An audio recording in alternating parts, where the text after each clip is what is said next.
tão difícil engravidar com uma endometriose.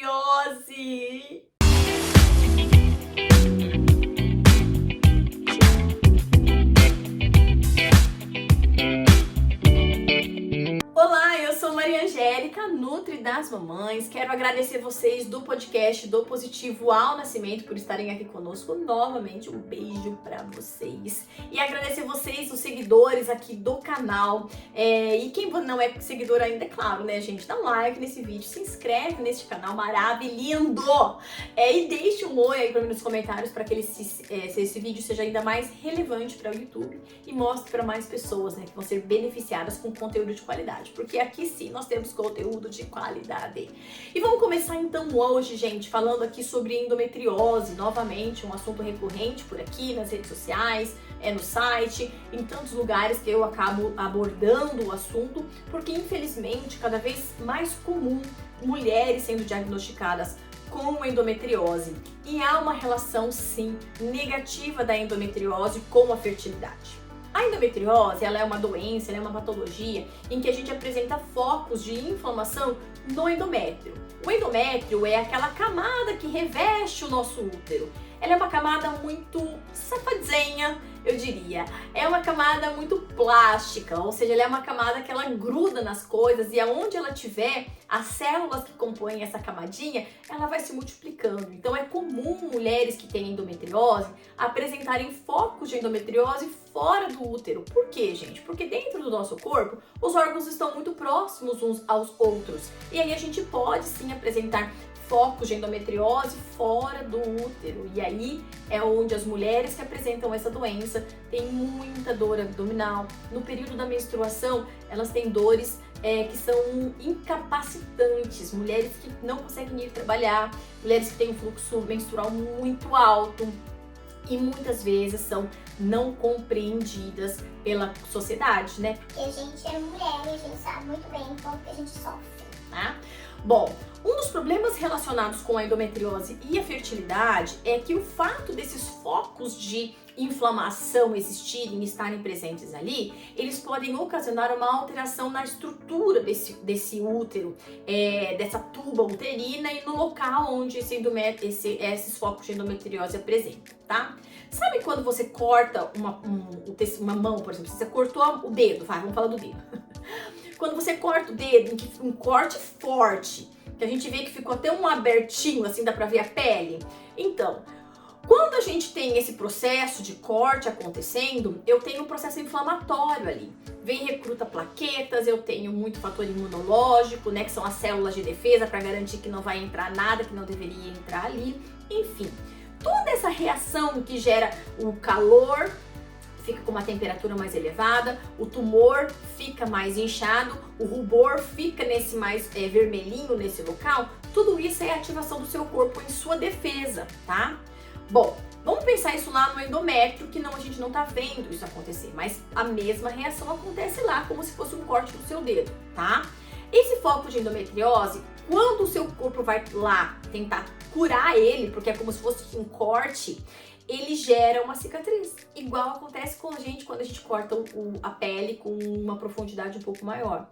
O problema de gerar uma cicatriz é que muitas vezes esse tecido cicatricial, ele pode criar uma obstrução nesse tecido e muitas vezes isso impede o espermatozoide de chegar lá na nossa tuba uterina, onde ele tem que se encontrar com o óvulo que foi liberado para ser fecundado. Então aqui a gente já tem um grande problema, tá? Como se não bastasse esse fator anatômico, né? Ou seja, onde o espermatozoide não tem como passar para até chegar nos espermatozoides, existem outros fatores que na minha concepção são mais relevantes. O primeiro deles é o fator inflamação. Endometriose tem associação direta com inflamação.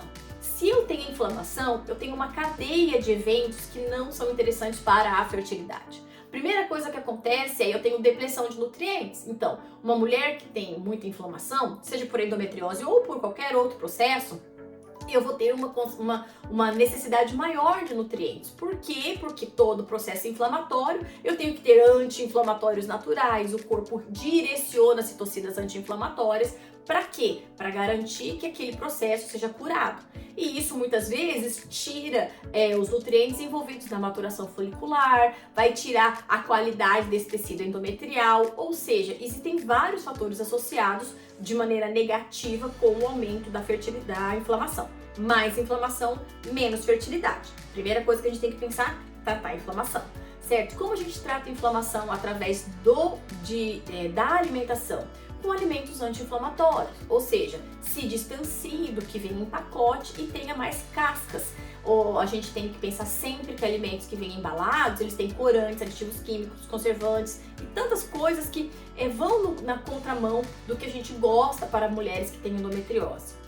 Alguns alimentos são bastante recorrentes em relação à endometriose, a gente sabe disso, é a carne vermelha, porque ela também tem uma característica mais inflamatória. Mas dentro de um cenário de equilíbrio dentro da tua dieta, não é a carne vermelha, você não precisa abandonar a carne vermelha. Você precisa mais mesmo organizar a sua dieta de uma maneira geral. Não existe um alimento que foi criado por Deus, como eu digo, Deus não é burro. Se ele criou, pode comer, que você não possa comer, desde que seja em equilíbrio. Você não vai comer um churrasco, já que vem aquela fumacinha que também é tóxica do carvão todos os dias. Você não vai comer uma quantidade enorme de carne vermelha quando você for consumir, mas isso não quer dizer que você não possa consumir a carne vermelha também. Mas dentro dos alimentos que eu vou orientar vocês, a carne vermelha é uma que a gente tem que estar mais atenta.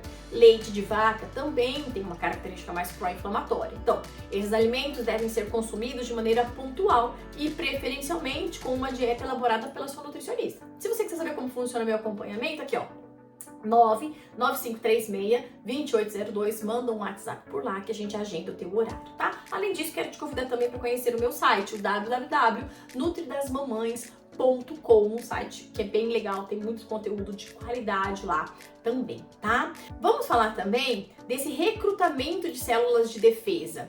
Gente, imagina, o seu corpo está sinalizando: olha, lá no endométrio eu tenho focos de inflamação, vamos células de defesa, vamos lá proteger essa mulher para garantir que esses focos não aumentem. Do nada chega um embrião.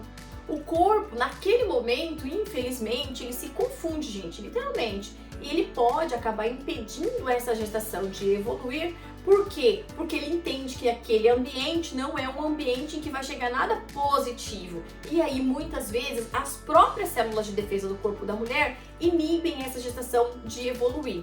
Então, fatores imunológicos são extremamente importantes e a gente tem que garantir uma boa adequação desse sistema imunológico também na pré-concepção. E a gente faz isso como? Garantindo toda uma dieta anti-inflamatória, antioxidante, com muitos nutrientes envolvidos. Então, casquinha da cebola, casquinha de maçã, preferencialmente vermelha orgânica, que tem quercetina, que são interessantes para a gente fazer modulação de sistema imunológico. Mas tem um aspecto que é o que eu fico mais preocupada com as minhas pacientes que têm endometriose, que é a qualidade desses ócitos, né? Que é a qualidade dessa maturação folicular ao longo do tempo. Porque, infelizmente, é difícil até a gente falar, e eu tenho muito cuidado quando eu trato com vocês aqui em relação às informações, mas o que a gente observa? Que mulheres com endometriose, elas têm uma tendência a ter uma reserva ovariana de menor qualidade, colocando elas em uma situação de vida fértil mais curta. Então, sim, se você tem dores, se você foi diagnosticada com endometriose, está desconfiada que você tem endometriose, vá atrás do seu diagnóstico, veja com o seu médico se é caso de fazer uma cirurgia para tirar os focos de endometriose, garanta que no procedimento pós-cirúrgico não tenha ficado nenhum tipo de fibrose, nenhum tipo de obstrução.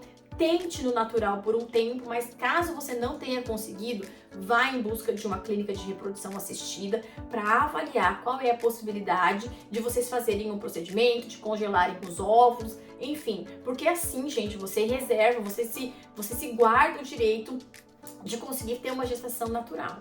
E dentro do que a gente também pode fazer aqui, além de revisar esses hábitos alimentares, os hábitos de vida, então a prática da atividade física, dormir bem, se hidratar bem, a gente também pode pensar em suplementação.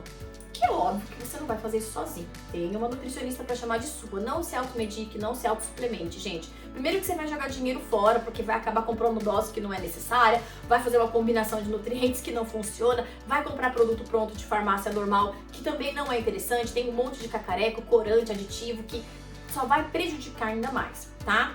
Mas, de uma maneira geral, a gente consegue, dentro da clínica, com a avaliação dos teus exames e fazendo uma prescrição individualizada, pensar, por exemplo, em melatonina, que é super interessante como característica antioxidante e anti-inflamatória. Eu posso pensar na glutationa, que também é um componente extremamente antioxidante e que poupa a saúde ovariana, tá? Então, é legal para quem tem endometriose. A gente pode pensar no N-acetilcisteína, na vitamina C e nas vitaminas lipossolúveis, vitamina A, D e E. A K, dependendo, não sempre, mas são vitaminas lipossolúveis, geralmente uma característica muito antioxidante. E aí é óbvio que você vai criar na tua estratégia alimentar a presença de muitas sementes, das oleaginosas, de muitas frutas, verduras, legumes, preferencialmente orgânicas, no caso da endometriose, e assim você vai conduzindo o teu processo, tá?